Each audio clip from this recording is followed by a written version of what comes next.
7 মাসের গর্ভবতী মেয়েটিকে যখন বাবা দড়ি বেঁধে গ্রাম থেকে বের করে দিল, তখন কেউ জানত না তার গর্ভের সন্তানের বাবা ছিল গ্রামের সবচেয়ে ক্ষমতাধর মানুষের ছেলে।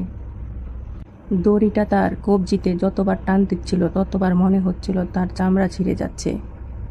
কিন্তু তার থেকে বেশি কষ্ট হচ্ছিল বুকের ভেতরে, কারণ দড়িটা ধরেছিল তার নিজের বাবা। বাংলাদেশের উত্তরাঞ্চলে ছোট্ট একটা গ্রাম চরকান্দা। সে গ্রামের মাটিতে রাস্তা দিয়ে মাথা নিচু করে হাঁটছিল 19 বছরের মেয়ে মায়া। তার পেটে 7 মাসের বাচ্চা আছে, 2 হাত বাঁধা, চোখে পানি, আর পেছনে পুরো গ্রামের মানুষ। কেউ গালি দিচ্ছে, কেউ কটু কথা বলছে, কেউ ছোট ছোট মাটির ঢিলা ছুঁড়ে মারছে। এমন মেয়েকে গ্রামে রাখলে আমাদের মেয়েরাও খারাপ হয়ে যাবে।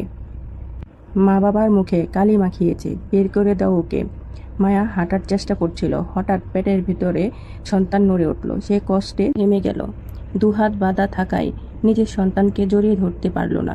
বাবা, সে এই একটা শব্দ বার হলো তার মুখ থেকে, কিন্তু তার বাবা আব্দুল কাদের একবারও পিছনে তাকালেন না। যে মানুষটা একটা সময় মেয়ের জন্য বাজার থেকে পছন্দের জামা কিনে আনতেন, আজ সেই মানুষটাই তাকে গ্রামের সামনে অপমান করে নিয়ে যাচ্ছে। কাদের মিয়া চোখে আজ মেয়ের জন্য কোনো মায়া নেই, শুধু রাগ, শুধু সমাজের ভয়। সকাল থেকে গ্রামের সালিশ বসেছিল বড় বটগাছের নিচে। চেয়ারম্যান সাহেব, গ্রামের মুরব্বী সবাই বসেছিলেন। একটাই প্রশ্ন করা হয়েছিল মায়াকে, এই সন্তানের বাবাকে। পুরো গ্রাম নিঃশব্দ হয়ে গিয়েছিল। মায়া মাথা নিচু করে দাঁড়িয়েছিল।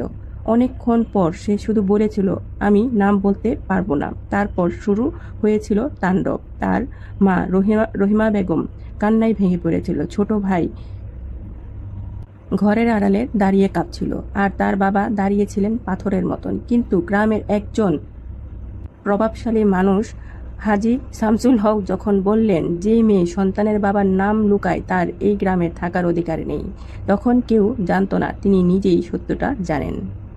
কারণ সন্তানের বাবা কোনো অচেনা মানুষ ছিল না, সে ছিল শামসুল হকের একমাত্র ছেলে আরিফ হোসেন। সে পুরো এলাকার পরিচিত ছিল ক্ষমতার জোরে, বাবার টাকার জোরে। বাজারের ব্যবসা থেকে শুরু করে জমি দখল, সব জায়গায় তার প্রভাব। পুলিশও তার বিরুদ্ধে কথা বলতে ভয় পেত। 6 মাস আগে এক বিকেলে মায়া যখন নদীর ঘাট থেকে পানি নিয়ে ফিরছিল, তখন আরিফ হোসেন তার সামনে এসে দাঁড়িয়েছিল। প্রথমে হাসি দিয়েছিল, তারপর রাস্তা আটকিয়ে বলেছিল, আমাকে বিয়ে করবে? মায়া ভয় পেয়ে বলেছিল, আমার বাবা কখনো রাজি হবে না। সে